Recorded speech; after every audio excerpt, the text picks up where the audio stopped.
Hello everybody and welcome to my channel. Today we're going to be talking about my 2023 reading goals. This is going to be super short because I really don't have that many. I keep my goals pretty basic to like try and, reach them without stressing out too much. So let's just get right into them. First, and probably most importantly, I want to DNF books more. I have a bad habit because I buy most of my books. I don't like DNFing. I really don't like DNFing. I did get better last year. I did. I was pretty proud of myself, but there were still a few that I forced myself to read, and yeah, it pretty much never gets better. If I DNF a book, I don't feel bad about it. If I force myself to continue reading a book, it pretty much never gets better. Like it's not a situation of, oh, this book's gonna end. No, it normally is never ever a good thing when I force myself to finish a book, and it normally puts me in a bit of a reading slump. So this year I really want to DNF books, and specifically DNF series. That's something I'm especially bad at. If I finish a first book in a series, I finish the rest of it. So I really want to try not to do that anymore. It's a waste of my time. It's a waste of money because I end up buying more books. Yeah, that is a big one. The next one, not buying more in a series unless I've read the other books. So I have a really bad habit of buying the first book and then just buying the rest because I assume I'll like it. That got me into a lot of trouble with the Thursday Murder Club.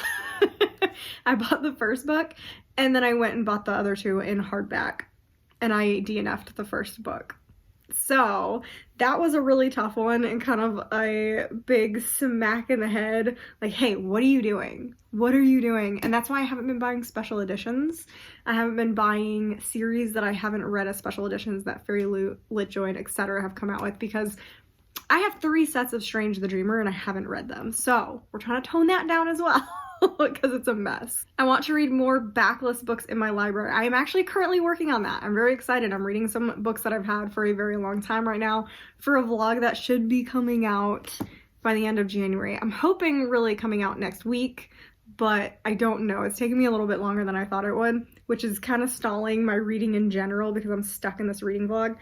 But I am getting some backlists already done. I really want to read or DNF or unhaul the oldest books in my library. So it's kind of my goal this year, is to thin out my library some and have much less books there than I had like to read. Because I have so many books to be read. I have so many, and there's just no reason for it. There's no reason to have this many. It's a mess. And to help that kind of situation, one of my other goals is, this is going to be my hardest one, I think. This is going to be the worst one because I have a book buying addiction. Do you know those carts from Michaels? I'll pop a picture of one up here.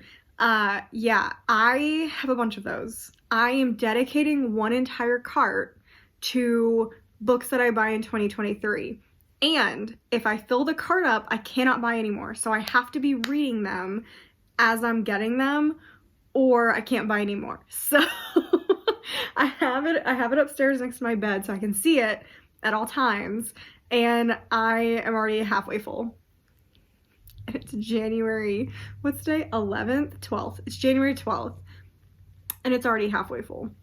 So I really got to start reading those, because once I read them, I can remove them, and because that either gets rid of them, because either I read them, I like them, I read them, I don't like them, or I DNF them. So then I can disperse them however I need to throughout the house instead of just books stacking up that I haven't read. So that is going to probably be my hardest challenge. That one is like, I'm really nervous about this one.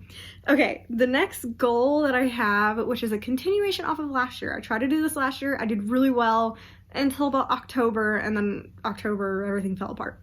So what I want to do is I get book of the month books. I get a lot of book of the month books. My goal is to read all of the picks, all of my picks for that month in that month. So this month I think I had like The Reunion, What Lies in the Woods, Age of Vice, and Lunar Love is what I picked, those 4. And I did pick 2 backlist ones, but I'm not counting those. So those 4 I need to read in January. Already 1 is down, so I have 3 more, and it's the 12th, and Actually, it's already not gonna go well, but we're gonna try that. Anything that I buy backlist is going to go in that cart because it is a new book from 2023 that I bought. But because it's a backlist, I'm kind of giving myself a little leniency because I have 6 books that I got from Book of the Month this month. So I'm only counting those 4 of the new picks for 2023. But they do go in that cart, so they have to be read if I want to buy more books. Speaking of which, my other goal is buy less books, use the library, use Libby more. Libby has been fantastic. I've gotten a few off of there that I am unsure I would like, and normally I would just buy them. But I'm using Libby instead to see if I actually like them. Like, perfect example, Rachel Hawkins. I don't like her books, but I want to give another shot to her newest one, The Villa. This will be my 3rd Rachel Hawkins, because I love her Erin Sterling books, the X-Hex and those. I love those. I don't like her as Rachel Hawkins writing the thrillers. So this will be my 3rd Rachel Hawkins. The first 2, I think The Wife Upstairs was a 1. And what was the other one? The yellow cover. That one was a 2-star. So maybe The Villa will be a 3 or 4. So we're going to try it, but I didn't buy it. I got it on Libby. So we're already doing a little better. And then my last reading goal is more of a YouTube goal. It's basically to continue with YouTube. I have been really enjoying it, but I have the gene of dropping things like hot potatoes.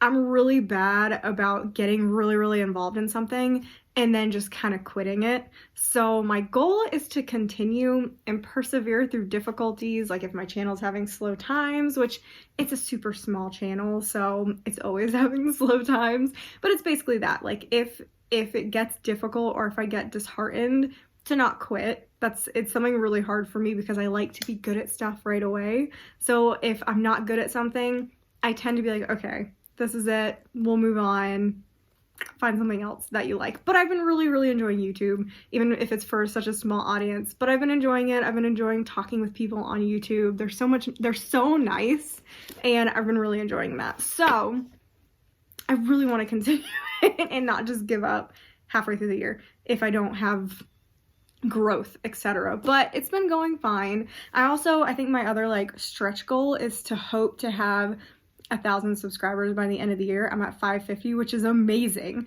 I never thought I would ever have that many subscribers or about 200 views a video. I never ever thought that would be happening. So I'm so grateful for the people watching. And that's kind of my goals. That is my 2023 goals. I keep them simple so I can actually achieve them if I start actually achieving all my goals, because I don't think I set goals last year. I don't think I met a single one. So this year, I feel like I can do it. I feel like I can do it. These are pretty easy goals, but they'll still challenge me. So yeah, I think these are pretty good goals, and make sure to subscribe to the channel to see if I'm actually succeeding in these goals, because I'll probably update in June, July.